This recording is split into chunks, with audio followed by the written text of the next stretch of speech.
Bonjour, je m'appelle Alice Pfeiffer. J'ai participé à la toute première promotion de l'école d'urbanisme de Paris en 2015-2016.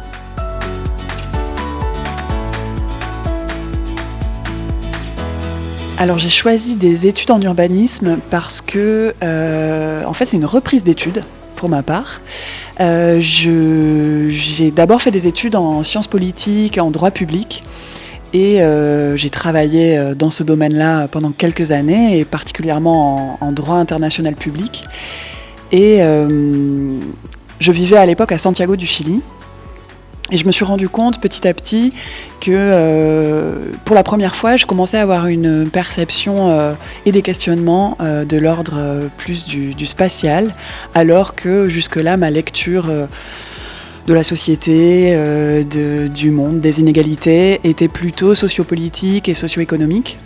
Et ça a commencé à me travailler, cette question spatiale. Et après des échanges avec un ami sociologue et urbaniste notamment, et puis des lectures, j'ai choisi de revenir en France pour reprendre mes études et me réorienter vers l'urbanisme. Et c'est comme ça que je suis arrivée à l'école d'urbanisme de Paris.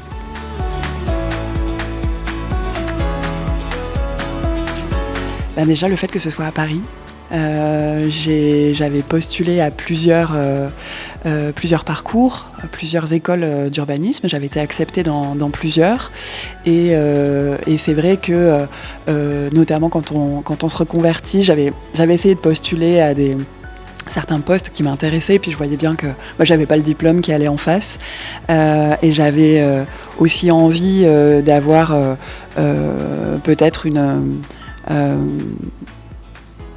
je ne sais pas comment le dire sans que ce soit problématique. Je trouvais intéressant d'aller dans une grande école qui était quand même la réunion de l'Institut français d'urbanisme et l'Institut d'urbanisme de Paris, qui sont les deux grandes écoles historiques de l'apprentissage en urbanisme. Et donc ça me plaisait beaucoup de faire partie de cette aventure-là et d'être parmi les premières de la toute première promotion de l'EUP.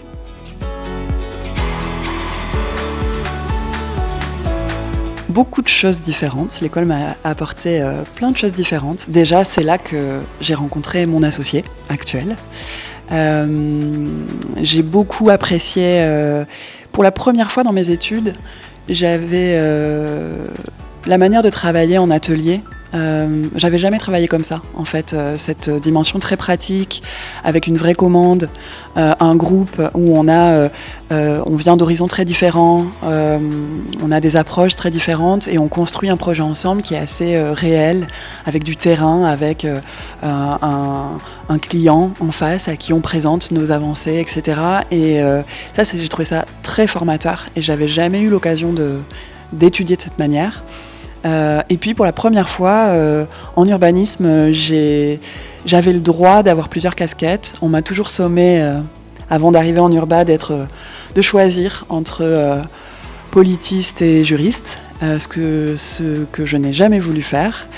Et pour la première fois en urba, j'avais le droit, et au contraire, c'était valorisé de regarder les choses depuis des prismes différents et d'avoir des expériences de vie et de formation variées et complémentaires.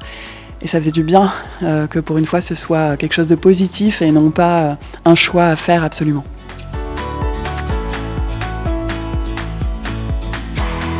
Alors, depuis la diplomation, déjà mon stage de fin d'études, je l'ai réalisé à Rennes Métropole, au sein du service Habitat.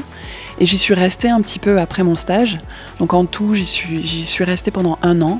J'ai beaucoup appris sur les politiques du logement social, puisque le territoire rennais est très en pointe, très proactif sur ces sujets-là, et c'était assez passionnant. Et puis, par la suite, j'ai décidé de créer mon activité. D'abord toute seule, et ensuite j'ai été rejointe donc par une ancienne camarade de promo de l'EUP qui est devenue mon associée, et on a donc construit cette entreprise qui s'appelle Le Facteur Urbain, qui est basée à Rennes, et on est spécialisé dans l'urbanisme participatif, et donc on est essentiellement assistant maîtrise d'ouvrage dans le cadre de marchés publics, pour des collectivités surtout, mais parfois aussi des bailleurs sociaux, des promoteurs, des aménageurs, dans des projets d'aménagement qu'on conçoit toujours de manière participative, essentiellement en phase de programmation, mais ça nous arrive parfois d'être en maîtrise d'œuvre. En tout cas, la philosophie est toujours d'ouvrir l'équipe projet à des parties prenantes habitantes, associatives, commerçantes, scolaires, etc., qui ont leur mot à dire sur les projets qu'on imagine.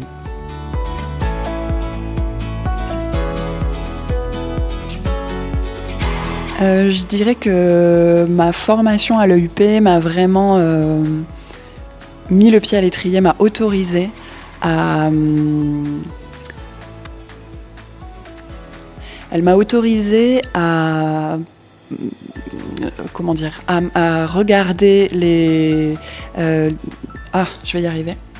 La formation à l'EUP m'a autorisé à travailler sur des sujets... disons qu'avant, je travaillais déjà sur des sujets qui étaient assez proches, de vivre ensemble dans des espaces urbains. J'étais déjà sur des sujets connexes, on va dire, mais pas du tout dans leur dimension spatiale et sur des sujets d'aménagement. Et donc ça m'a permis d'enrichir le spectre d'action et la capacité, le pouvoir d'agir dans mon activité professionnelle, et de travailler des sujets très variés mais très liés entre eux. Il me manquait une patte dans ma manière d'appréhender les choses et de pouvoir les comprendre et agir dessus. Donc ça m'a permis de grandir professionnellement et puis d'écrire un nouveau chemin.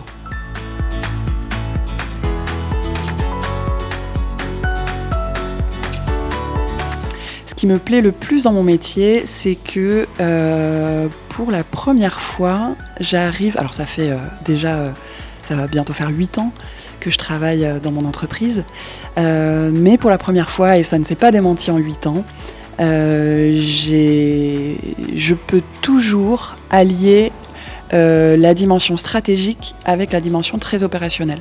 Je trouve qu'on est souvent soit dans des fonctions très réflexives où on va pouvoir réfléchir à la dimension stratégique, mais par contre on va jamais être dans le faire, ou au contraire on est beaucoup dans le faire sur le terrain ou de manière très opérationnelle, mais on ne nous demande pas trop notre avis pour réfléchir à la dimension stratégique.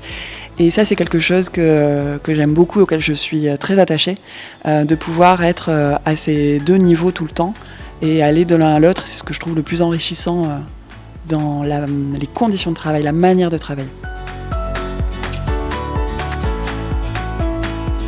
Un conseil pour les étudiants, je dirais... Moi, je me souviens qu'au moment de choisir un master, de choisir un parcours, on a l'impression qu'on fait un choix crucial qui va tout conditionner et que derrière, si on n'a pas choisi le bon master, etc., je trouve qu'on a tout le temps la possibilité de se réinventer, de tracer son chemin, tant qu'on est curieux, curieuse, qu'on a envie et motivé. On arrive toujours à faire ce qu'on a envie de faire, je pense. Enfin, en tout cas, ça nous donne des clés, en tout cas. Et d'ailleurs, moi, j'ai pas du tout commencé par l'urbanisme. Et il y avait un master à Sciences Po Grenoble où j'ai fait mes études liées au sujet de développement des territoires. C'est pas du tout celui que j'ai fait à l'époque. Et pourtant, aujourd'hui, je suis urbaniste.